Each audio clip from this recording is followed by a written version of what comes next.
everybody. Welcome to the County Seat Today. I'm your host, Chad Booth. Today we are actually very honored to have a very talented fellow spend a half hour with us. Probably everybody has heard the phrase Silicone slopes. Lieutenant Governor uses it frequently. The governor uses it frequently. It has become a byline of a lot of newspaper articles and media coverage. But what is it? Who's behind it? And what is the philosophy? How does it affect Utah, in particular, the more outlying areas of Utah? Those are all questions we're going to take on as we interview Clint Betts, who is the executive director of Silicone Slopes. Clint, thank you for joining us today. Thank you for having me. Appreciate it. Tell us a little bit about you. You are a well-established name, a mover and shaker in Utah's tech. I am. Goodness gracious. Yeah, in Utah's tech culture. And you're not like a transplant or anything. Just tell us a little bit about your history. Yeah, born and raised in Utah. I actually grew up in Spanish Fork, Utah, so kind of southern Utah counties where we call home. We still live down in that area.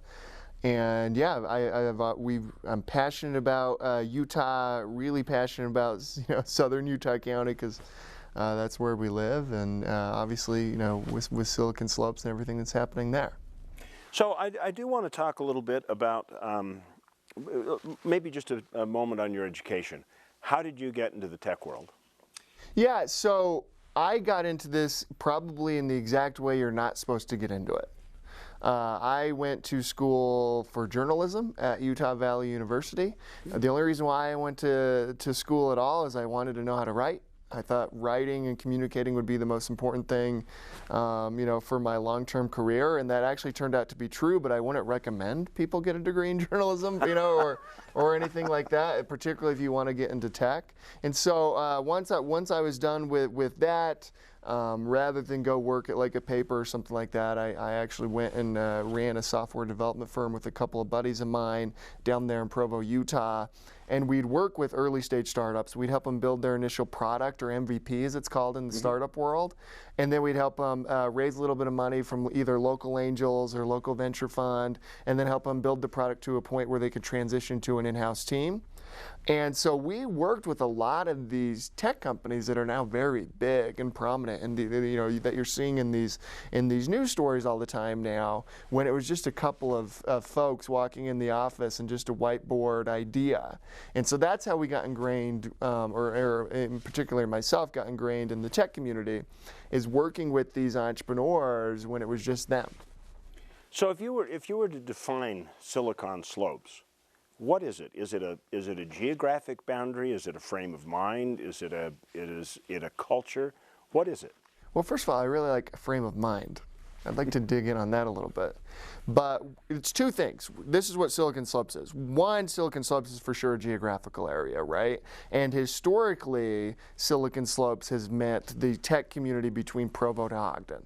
Over the past couple of years, our organization has, tried to make Silicone Slopes statewide, and I think we're doing a fairly good job of that. We have a chapter in St. George, we have a chapter in Logan, we have a chapter in Price, Utah. We have a chapter basically in every city or town in the state of Utah now, that has any sort of business or tech community inside of it. And so, but historically it's been a geographical area, and historically that's been between Provo and Ogden. Is what Silicone Slopes is. So that's one thing that Silicone Slopes is. Two, Silicone Slopes is an organization, which is what I run. And it's a 501c3 nonprofit. Our mission is to empower Utah's startup and tech community to learn, connect, and serve in order to make entrepreneurship and opportunity, and I hope we talk about opportunity a little bit here, open and accessible to all. That's our mission. And so it's important to us that Silicone Slopes is statewide, and it's not just Provo to Ogden, even though that's probably where about 90% of your tech companies are along that corridor.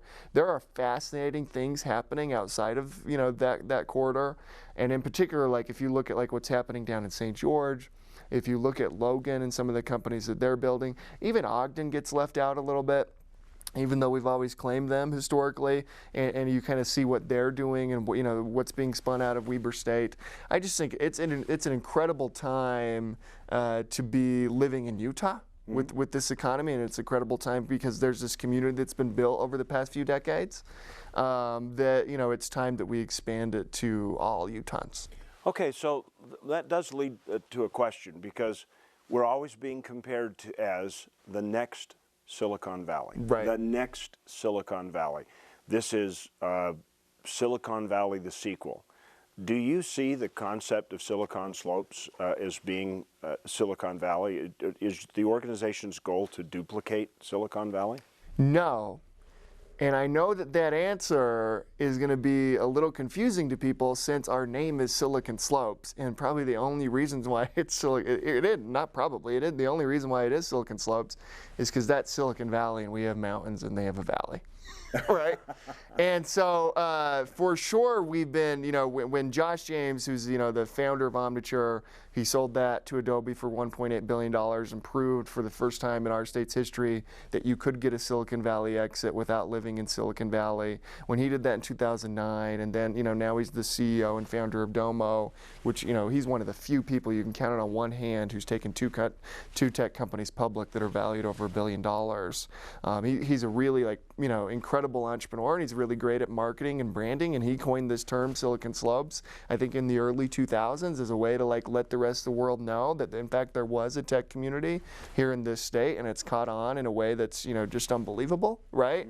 But to answer your question, even though our name suggests otherwise, in no way are we trying to duplicate Silicon Valley. In fact, I think that'd be a mistake, and in fact, I think that would, you know, go against everything that's gotten us to the point where we are now. We do not build companies the same way that Silicon Valley builds companies, and I'll tell you what I mean by that. Our biggest wins bootstrapped and did not take venture capital for decades. Like if you look at Qualtrics, which was just sold to SAP for $8 billion, the largest business enterprise tech acquisition in history, not just Utah history, but the history of the world. That was an American Fork startup, wasn't it? Provo. Provo. Yeah, Provo startup. He still lives down there. Ryan Smith does the founder of that thing, and he's still running Qualtrics. Qualtrics did not take money, I think, for 11 years. So the difference is between Utah and Silicon Valley is in Silicon Valley, venture capital plays a pretty big role in that story. You know, most of these, you know, huge companies take VC money early on in Silicon Valley, and that's a model that's worked really well for them. Obviously, it's the mecca of tech in the world, and you know, the companies that have spun out there are just incredible, right? We don't do that. Like Pluralsight is another example of like bootstrapping for a very long time. They just went public last year. Health Catalyst is another example. They're going to go public. They filed their S1. Inside Sales, Omniture, Domo, even, you know, although Domo raised quite a bit of money, but really only Josh James can do something like that after, you know, seeing, you know, a win like he saw. So we build companies that have to be profitable from day one, and we build companies that, you know, are sustainable long term. So what that means for us is we kind of build business enterprise companies. Software as a service companies has kind of been our bread and butter, and I would put our SaaS companies up against anybody's in the world for that reason. So do you think that creates more of an entrepreneurial spirit if you're bootstrapping to get a startup? Do you think it keeps your creative juices and your flexibility? You know, that was the whole thing.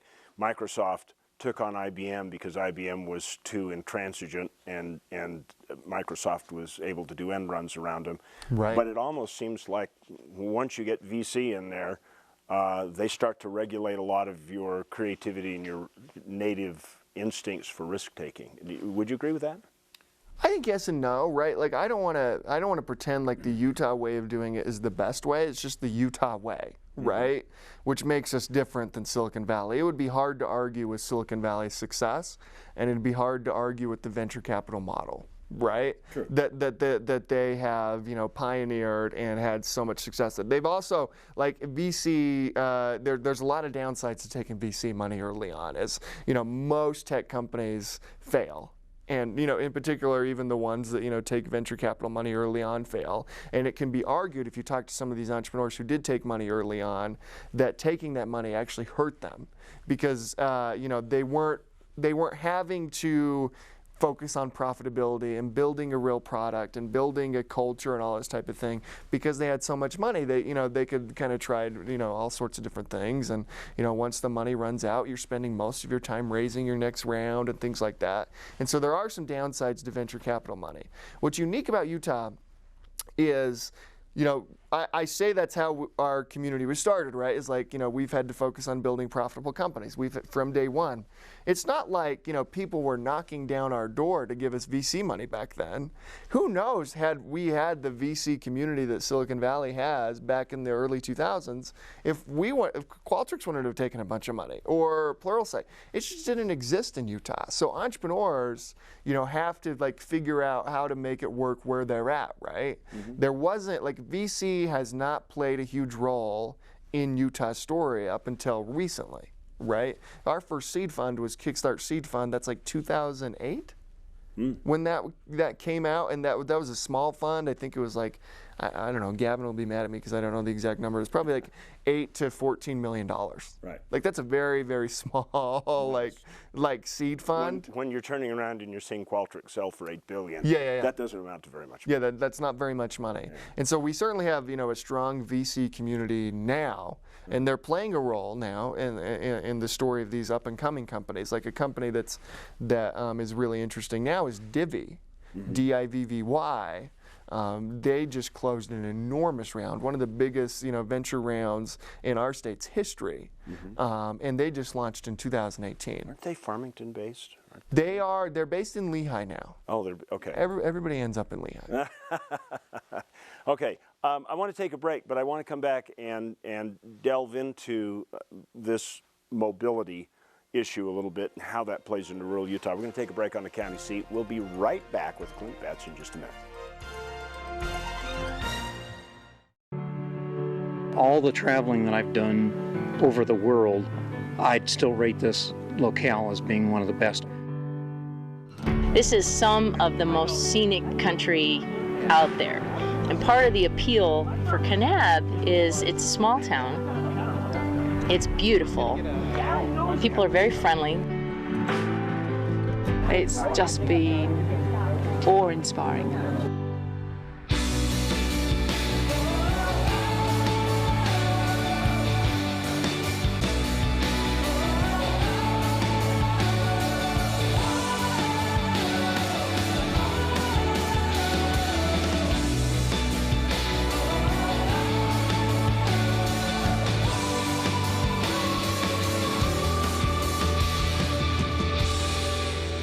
You just couldn't find a nicer place to come.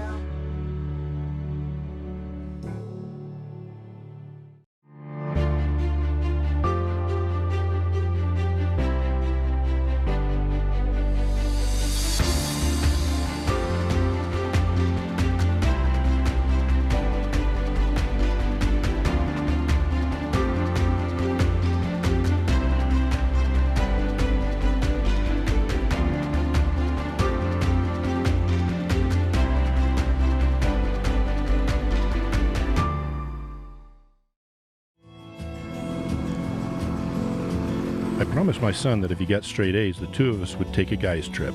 We were riding the Lincoln Loop Trail, just outside of Minersville, Utah. There was so much to explore, and the trail just kept climbing higher, right to the very top of a mountain called Jack's Peak. We just stood there for a while, taking in the whole world below. On the way back to camp, my son turned to me and said, "I love you, Dad." Then suddenly it hit me. This wasn't just another camping trip. Mountains to explore.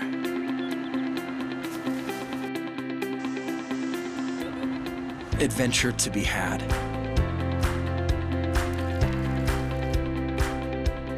A town to fall in love with.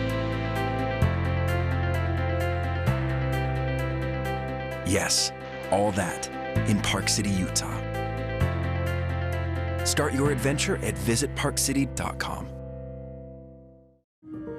Exploring is an innate part of being human. What if there was a place on Earth that explores your sense of touch, sound, breath, sight, all year long? So take your time and make it monumental. San Juan County, Utah's Canyon Country, is the place to explore your sense of adventure. Welcome back to the county seat. We're talking to Clint Betts today from Silicone Slopes, and I do want to turn my attention to rural Utah. Okay, you've mentioned a couple of times already that you're making trips into areas like Price, who really are in need of economic development. The governor's very amenable to this. He's got projects going to try to develop rural Utah. How does that fit into the tech world? Well, for us, it's around one thing: extending the access to the opportunity that exists within our community to all Utahns, not just those who live between Provo and Salt Lake City, and particularly not just those folks who live at the point of the mountain. Right? Mm-hmm. It's important to us to extend the access to the opportunity that exists to everyone in this state. So that's where our whole motivation comes from. Okay, so you're talking, instead of just talking about jobs, because jobs extend from the company, you're talking more about how do you build companies in communities? Explain that a little bit. Yeah, I think it's a two-pronged approach. Not that these companies shouldn't be trying to get jobs to their areas, because of course they should. And when you go to rural Utah, you hear all the time about, hey, we're exporting our kids, and we want our kids to stay and live here because it's beautiful here, and we want to be around them, and they don't want to leave, but they have to. They have to either move up, to Lehigh or out of the state for various jobs. And so I don't want to say let's not try to get jobs down there. But long term, and as I go around to places like Price and various places in rural Utah, the first question I always get is, how do we get X company from up north to open a satellite office in our community? And my answer to that is one, you probably don't.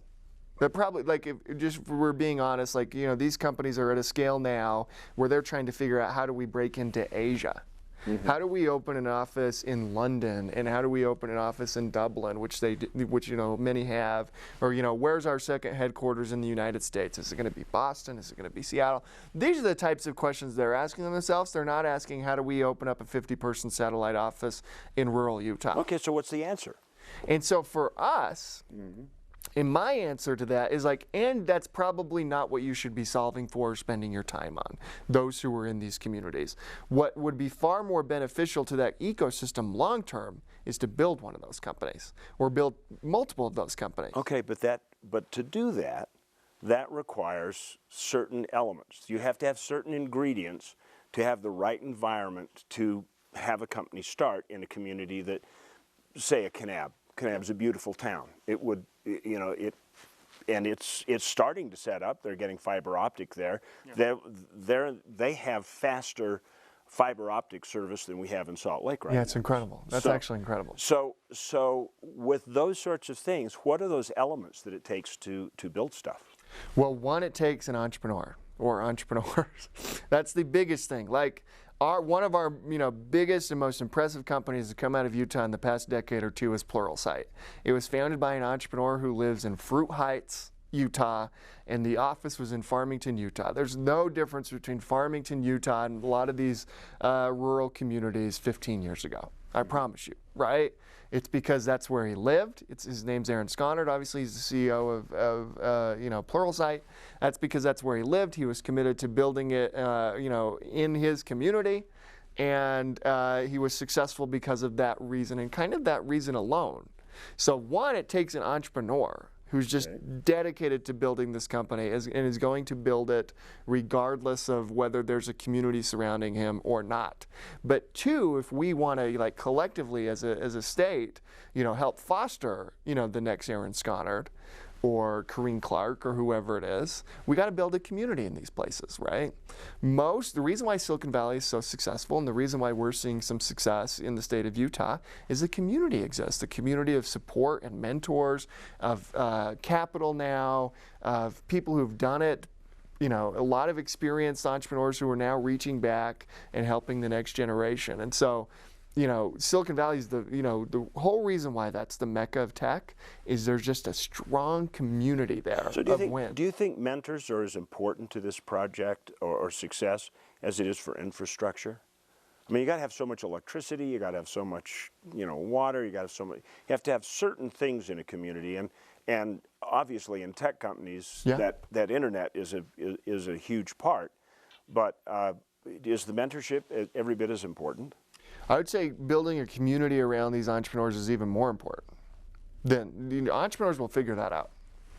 You know, I've never met an entrepreneur who, in my entire time doing this, who has said, man, the government, the only reason why we're not successful is because the government didn't do X. That's never happened, right? And again, like I keep going back to Silicon Valley as like a good point of this. Like, look at where they're at. They're in California, one of the highest taxed states in the country. They're in San Francisco, maybe the most expensive place to live in the United States. They have all of these barriers of cost of living. You know, the homelessness is really rampant there. Housing, you know, they have a huge housing problem in San Francisco. None of that is stopping major companies and entrepreneurs from building companies. And so, yeah, while infrastructure is important, and I would encourage like political and community leaders to focus on that, that's not what entrepreneurs should be focused on, right? Okay. Entrepreneurs should be focused on building companies. Granted. And we're going to take another break, and that sets us up for the next place I'd like to go, because I would like to talk about Beehive startups. Cool. Okay, we'll be right back with the County Seat talking to Clint Betts.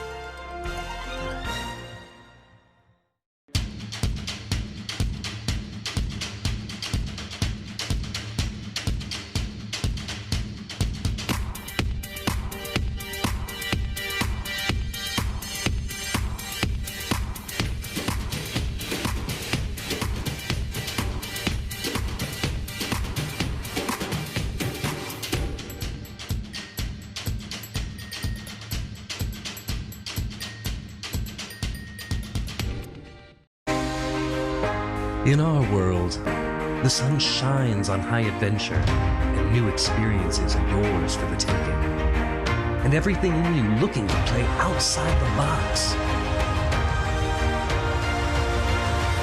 Cedar City, it's time to play.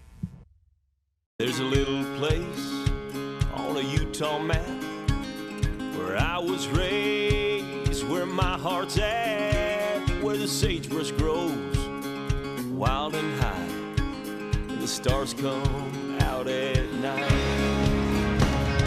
Oh, there ain't nothing like being raised in the basin with a Ute reservation, skiing starvation, that Duchesne County life.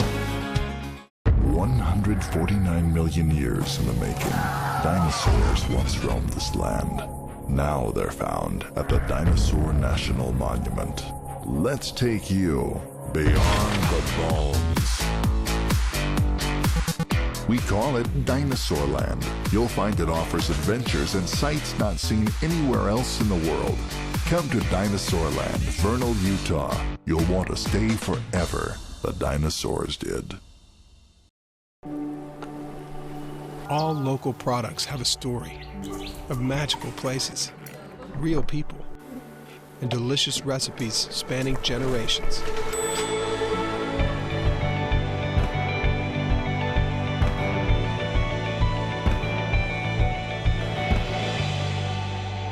So go ahead and discover flavors you've never tasted and friends you never knew you had. Utah's own Discover Local Food.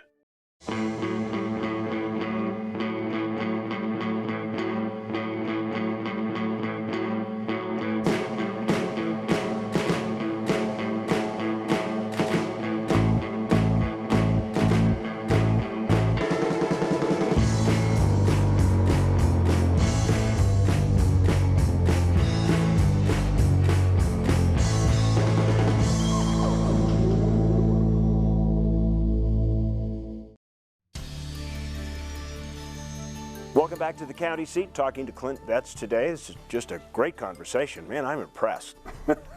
I know you're going to blush and everything, but I do want to talk about Beehive startups, because this is an entirely different thing than Silicone Slopes, and it's something that you've ventured into. Tell me a little bit about Beehive startups. Well, Beehive startups is kind of the original thing that we started inside of that software development firm I talked about, that I started, you know, that I was working on with a few buddies. And we launched Beehive startups just as a way to like tell stories. Tell the stories of what was happening within Utah startup and tech community. This is around like 2013. It'll shock you to know this, because there was this incredible community that already exists, and so many, you know, amazing companies and entrepreneurs doing wonderful successful and kind of really, remarkable things, no one was covering, no one was telling the stories of what was happening in our community. And so we launched, inside of our software development firm, Beehive Startups, to tell these stories. I put no thought at all into the name. I bought the domain for $10 and just started writing stories about what was happening within the community. And what I've learned through that process, and then to finish it out, Beehive Startups and Josh James and I started talking, and we kind of just merged the two things together. We created the nonprofit that now is Silicone Slopes, and so they're kind of all housed under the same organization now. But what we've learned from that, and what I would leave everyone with, particularly rural Utah and other communities who are saying, hey, we want to foster some economic development, is tell each other's stories. Something we've become really good at Silicone Slopes, and by we I mean the collective we of major entrepreneurs and companies, is telling the stories of other companies and other entrepreneurs. And you'll see this like when we had Aaron Sconard and Pluralsight go public last year. That was a huge moment for our entire community, a huge moment for Pluralsight. Mm-hmm. Aaron, as he's talking to press and as he's going public and all the attention that gets on you, is talking about these other companies that exist in Utah, right? He's telling the stories of other companies and other entrepreneurs, and that's just so helpful because community is built through stories first and foremost. So is Beehive Startup strictly tech? No, Beehive Startups and even Silicone Slopes is becoming less and less about just tech. I think we're mostly about entrepreneurship, startups, and of course tech will always be at the core of what we do. If we got a minute, can you tell me the beehive story? Yeah. The beekeeper story? Yeah, we had, a quick version of that story is there was this 15-year-old beekeeper in Layton, Utah, who got his bee and honey stolen from bee rustlers. And it was about $15,000 worth of equipment and honey and all this different stuff. And I saw this story pop up on my Twitter feed one Friday afternoon. A local journalist tweeted it out. And it caught our attention because one, what is a bee rustler? That seemed like a really kind of funny name for people who steal honey and stuff. And two, he was running a literal beehive startup, and our organization's name was Beehive Startups. And so we ended up doing a crowdfunding campaign to help this guy, this kid, get kind of all of his honey and beekeeping supply equipment back. And through that process, it really united us as a community. It's the first time we really noticed hey, you can rally a community to kind of serve and give back about something that's beyond themselves or their company, and it'll unite the community even more. If people want to get themselves involved in Silicone Slopes, Beehive Startups, and participate, how do they do it? Just go to siliconeslopes.com. We do over 200 events a year as an organization, so basically there's one happening every business day throughout the year, and all of that's listed on Silicone Slopes. Excellent.